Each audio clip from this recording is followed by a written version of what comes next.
Todo listo. Se da la partida del clásico Aristeo, 1000 metros en la pista de césped. Salió disparado Toruk y a su costado Latvia en busca de la punta. Cerca Morfina y cerca del patrón. Recorrido los primeros 300 metros, Toruk con ligera ventaja. En el segundo lugar Latvia.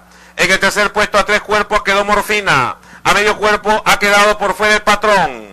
Pasan por los últimos 400 con Toruk en la punta. Segunda por dentro Latvia y tercero por fuera Morfina y mucho más abierto el patrón. Faltando exactamente 250, Latvia, Toruk pelean cabeza a cabeza. En el tercer puesto va quedando muy abierto el patrón. Últimos 150, Latvia dominó. Latvia quedó en la punta, cuerpo y medio, 2 cuerpos de ventaja. En el segundo lugar va quedando el patrón. Latvia primera, llega a la meta, segundo el patrón.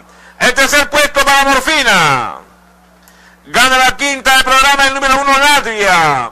Con Carlos Javier Herrera, que hace doblete.